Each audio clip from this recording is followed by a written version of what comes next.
Good evening, everybody. Welcome to another class focusing on Passover, rather on Passover Eve, on the content of that evening, which is a very meaningful evening in Judaism, a very meaningful holiday on the Jewish calendar, and it basically represents one of the most fundamental events in Judaism. Last week we spoke about the opening of the Hagada, of the book of Passover, that in the beginning of the evening we introduce Passover to our children by showing them, or the Haggadah introduces to us the holiday by showing us the matzah, the flatbread, and it tells us that it was the bread of the poor, the bread of the people who were chased out of Egypt. And then there are four questions that are being asked about the rituals, that the technical rituals that we do on that evening. And we asked the question, why do we need that?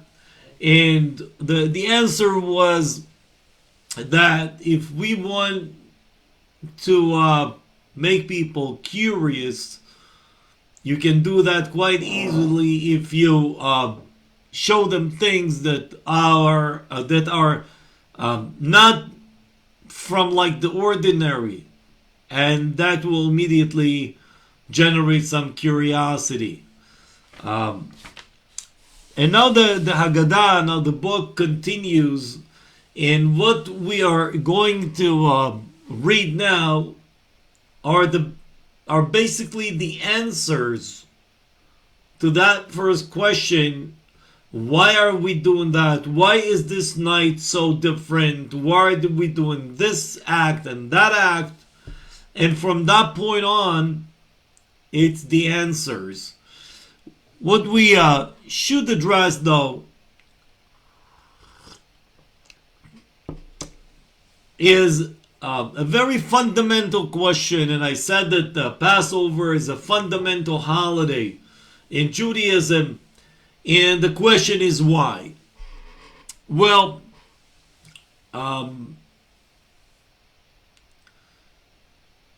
we mention Exodus 3 times a day when we pray. Now, we do believe in God who created earth and heaven, but we do not mention it in our prayers. The reason is not because it's not true. Unlike the creation of the world, during the creation of the world, there was no witness. If we cling on to it as a fundamental event in Judaism, well, that could generate a debate. Moreover, the Jewish people or the Jewish nation was not created immediately after the creation of the world. It was created way after that. The creation of the world, it was Adam, who was like the perfect human being. He sinned. And then the world started deteriorating, spiritually. And then came the time of Noah, who was supposed to bring the world back to its high morals. He didn't succeed. And then came Abraham, and then Isaac, and then Jacob.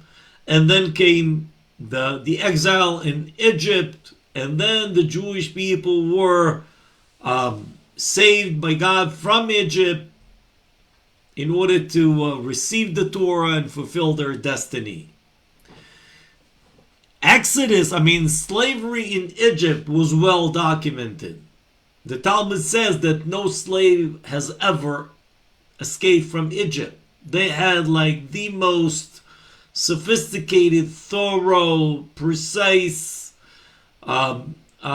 secret police, like a KGB type of thing, or a Gestapo, and no slave has ever escaped from Egypt. So when the Jewish people escaped from Egypt, a whole nation of about 3 million people, that was a very big event. It was well documented in Egyptian media, but also by other nations. Everybody was aware of that.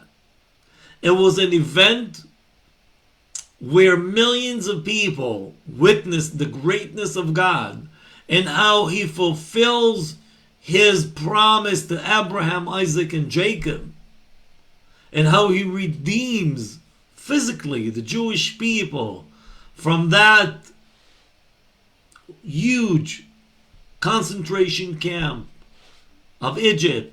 But it wasn't only the physical salvation, as we are going to see as we move forward. So Exodus is a fundamental event in Judaism, because of the physical aspect that the whole world witnessed it, but also for the spiritual aspect, and we'll discuss it in today's paragraph. So this paragraph starts like this: we were the slaves of Pharaoh in Egypt. I'm translating from Hebrew. I'm not gonna read the whole thing in Hebrew. We were Pharaoh's slaves in Egypt, and God had taken us from there with a strong arm and in a very fierce arm. And if God had not taken us from Egypt, we and our children and grandchildren would have been enslaved to Pharaoh in Egypt till today. What does that mean? Okay, maybe it could be that the Egyptian empire would have lasted so many years, but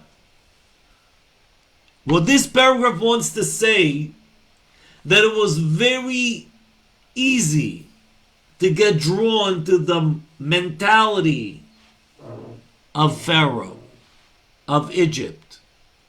You see, Pharaoh claimed he created the universe, he created himself, he owned everything.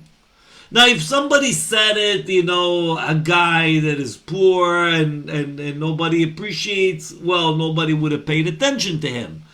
But the guy was the ruler of the largest empire of that time, with technology and culture and art and engineering and architecture.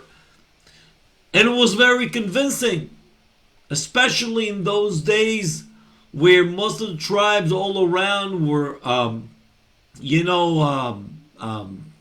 just primitive tribes worshiping idols. So worshiping one idol is no different from worshiping the other one. And when Pharaoh claimed he is the creator of the whole universe, and he was providing them with food, he was providing them with work, with business, he was providing them with trade, he was the ruler of the most modern empire at that time, it was very convincing. And Egypt was so modern and beautiful that it was very easy to fall into that and get drawn into it. So what the sages who put together the Hagada want to say, that if God did not literally pull the Jewish people out of Egypt, it could have been that our ancestors, and so their children, and until today, would have been drawn into that set of mind. Makes a lot of sense. Living in Egypt is not bad. It's a modern country, and so on and so forth. So we would have been not only enslaved to Pharaoh physically, but we would have been enslaved to him mentally and spiritually. And that was a greater risk. That's the reason why Exodus is such a fundamental event in Judaism. Because freedom is not about, sitting back and doing nothing. Freedom is about having the ability to fulfill my destiny. So when God pulled the Jewish people out of Egypt and gave them the Torah 50 days later, He gave them their true freedom. He gave them the ability to fulfill their destiny as sons of Abraham, Yitzhak, and Yaakov, Abraham, Isaac, and Jacob, to practice their religion, to show the world what monotheism is, and show the world the high morals of the Torah. And that is the fulfillment of the Jewish people, and that is what a true free person does, fulfills his destiny. And the sages who put together the Hagada want to point out that when God saved us out of Egypt, He saved us twice, physically and mentally and spiritually.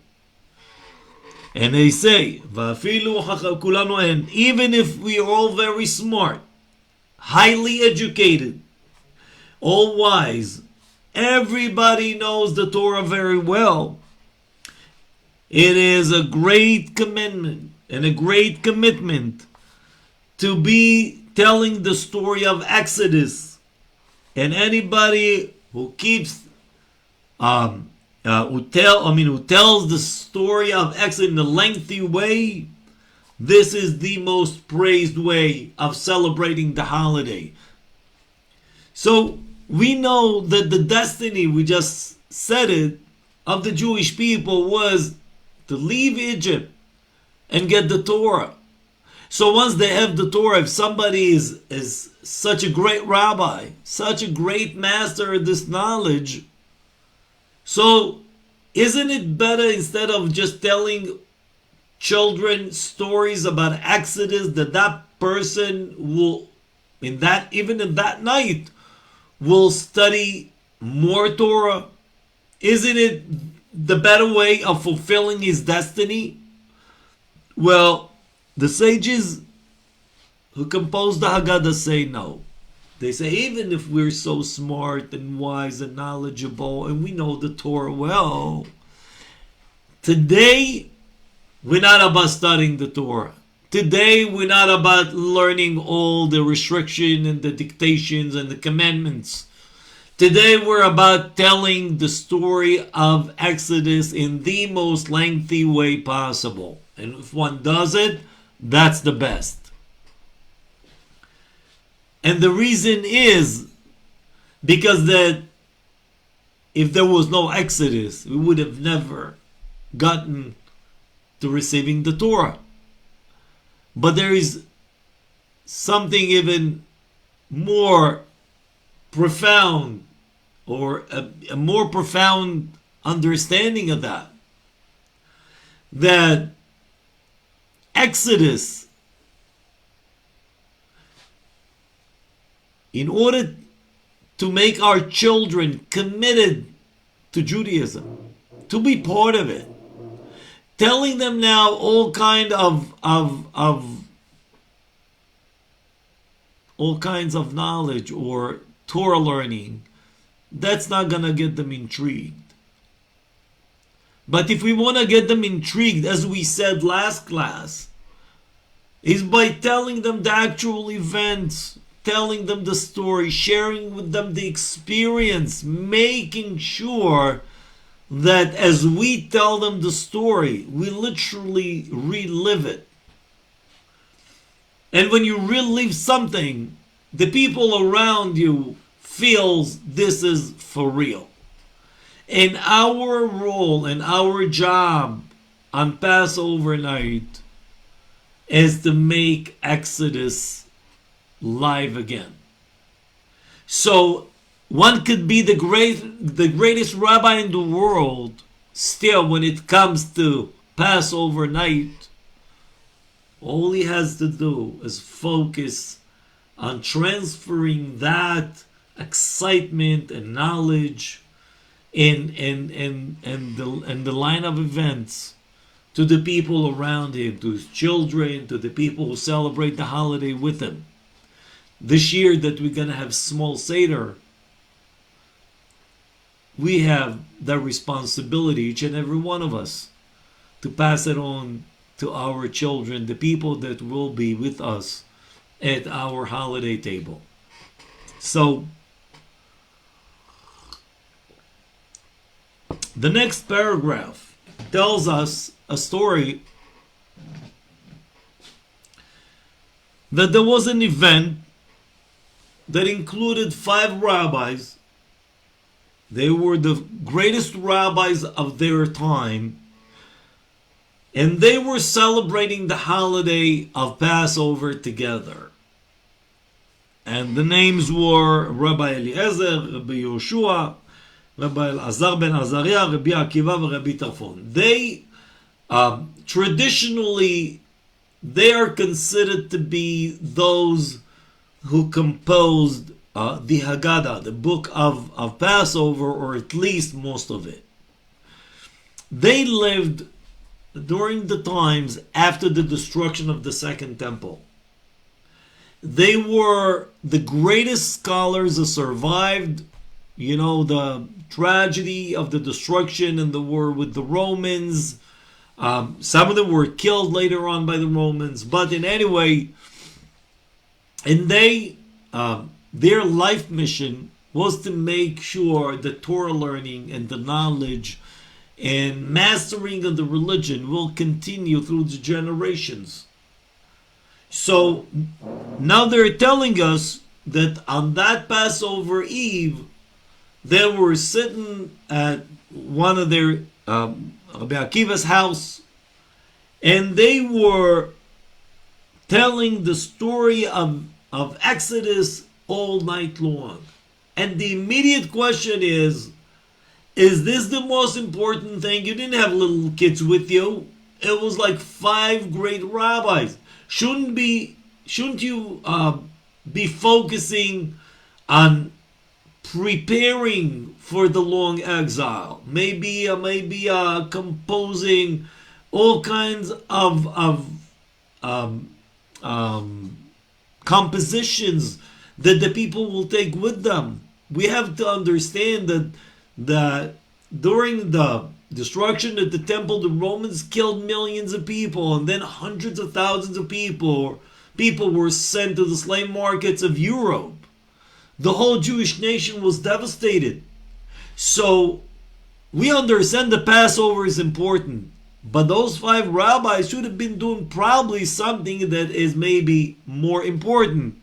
Well, on the contrary, it says that their students came to them very early in the morning. They said, "Rabbis, it's time to pray the morning prayer. It's time to say Kriyat Shema Shel Shachrit." And knowing that they are the ones that compose probably most of the Haggadah, we understand now what we said in the paragraph before, that even if one is such a master of the Torah, a master of the law, when it comes to Passover, the most fundamental thing, the most important thing is to tell the story of Passover. But there is something that I would like to share with you, a little more profound. And it says that they were telling the story of Exodus all night long.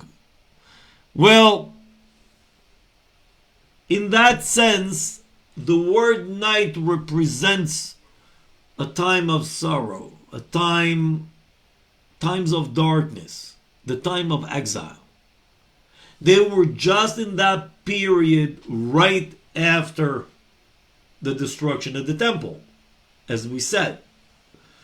And they were telling the story of Exodus in that time of darkness. And what they wanted to say, what they wanted their students to perceive from that in that time of darkness, in order to keep the spirit up, talking about Exodus, telling the story of Exodus is the right thing to do.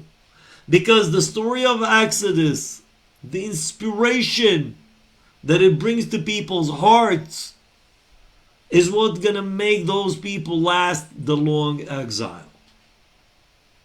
But there is also an additional message. You see, exile on the national level is a tragedy. But Passover had also affected the people individually. What they wanted to say, in the very same manner that there is the general exile, the general calamity that the whole nation is going through, each and every person has his own exile. One is being laid off. One is right now in isolation because of the coronavirus. One, it could be, I don't know, having some other troubles in his own life. Those are little private exiles that people have. Troubles, challenges. And what they want to tell us, if one wants to be able to deal with those challenges, to overcome those little private exiles, he has to focus and speak about and be living Exodus, meaning be optimistic. Talk about optimistic things, about positive things. Generate positive energies around you. Because if you don't, if you like dwell into those moments of darkness, of that private exile, that's not going to generate anything positive. You want to generate something positive, you have to bring positive energies into your life. And that's what's going to make the difference. That's what's going to end the exile and help somebody overcome the challenge. And that's a message they want to bring also to the individual. As people use and did and still are going through the hardships of life. And then the next paragraph is one of those rabbis who used to be the president then, and he was quite young. He says, I'm like approximately 70 years old, and the Talmud said that he was 18 years old, and some people say, there is another opinion that he wasn't 70 years old, but he wasn't 18. It doesn't matter. But he said, I never witnessed it that people spoke about Exodus at night. He was holding the opinion that the story of Exodus should be discussed on the day of Passover, not on the night before. And then he heard one of the rabbis, Ben Zoma, who was a great rabbi, who said that out of the verse that appears in the Torah, that it says that in order to remember the day you left Egypt through your entire life, he said the fact that Torah tells us entire, it means not only during the days but also during the nights. So this rabbi says, now that I'm sitting with those 5 rabbis and I see that all those and the 5 rabbis we discuss Exodus at night, at the eve of the holiday, I'm glad that I'm seeing it happening. But he also wants to say that since the times are so troubled, and since, the whole nation is devastated, the fact that in times of sorrow, people find the energy and the strength to discuss Exodus, to discuss the final redemption, to discuss growth, to discuss positive future for the Jewish people, he found it very encouraging. And he said that he was glad that he was part of that holiday celebration at the house of Rabbi Akiva.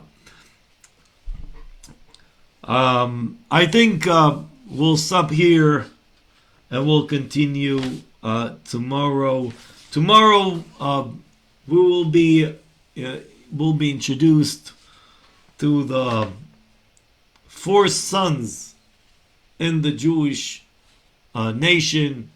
May as well be, four sons of any nation. It's all about people. And what is the difference between the four of them, and how should we approach each and every one of them in order to get through to them and make them part of the holiday, make them part of our life and what we want to grant them with as we raise them, if they're our children, or just if we just colleagues, we work together, we're just friends. But how we treat those people in order to keep them close to us. I'll be more than happy to answer questions. If you have any comments, please send me, and I'll see you tomorrow, 8:30 in the evening Israel time. I'll see you on another class.